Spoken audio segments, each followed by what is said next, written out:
The slogan of the city here is "People make Glasgow."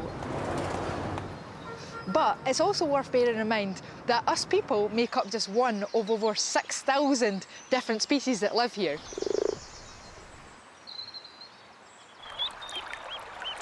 So it's safe to say, when it comes to wildlife, there's plenty to see. I say this fondly as a Fifer that's lived in Glasgow for over 7 years now. Glaswegians have a reputation for being, you know, colourful, bold, noisy creatures. So it's easy to see why this species fits in so well here. The parakeets we have are rose-ringed parakeets, and they've been breeding in the UK since 1971, but there are reports of escaped parakeets as far back as 1855. In terms of anyone ever seeing them in Glasgow, it's not until 2016 that they were first reported as being here.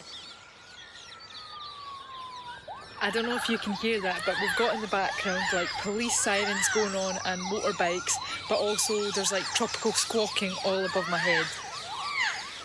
I have to say, it's way easier to film these guys in the winter than now in the spring because their feathers just blend in so perfectly with the leaves. It's actually a bit of a nightmare to spot them. They are non-native species, so their presence can cause problems. They roost earlier than many other birds and use hollows and cavities carved out by the hard graft of other species, rather than making their own. This could lead to some native birds being pushed out of their regular nest sites. In all the years coming to the parakeets here, I've never seen this before. There's bees coming in and out of the nest hole cavity, and I really wonder how they're all getting along. Like, the parakeets are still using that nest hole, and the bees are coming out as well. I mean, it's very city-like. You don't always get to choose your neighbours. Really interesting living situation. This spot here is just, you know, perfect dichotomy of urban nature. It just seems like it shouldn't work, but it's all happening in this one spot.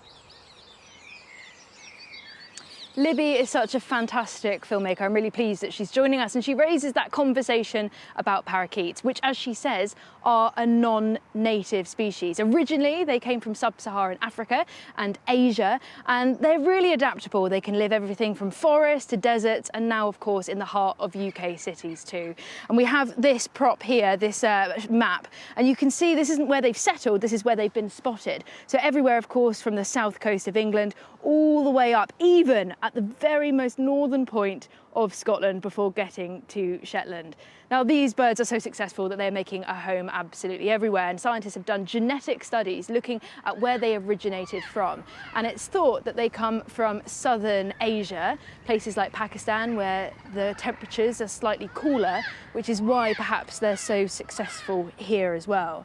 And as early nesters, as Libby said, they outcompete with our early nesters, things like nuthatches and owls. And these birds, the parakeets, they are able to nest in natural tree cavities. They don't create their own nests, therefore it's a highly competitive resource. But because parakeets are so numerous in our cities now, it's no wonder they have become a part of our food chain. We've seen excellent photos of sparrowhawks taking parakeets, which is quite something.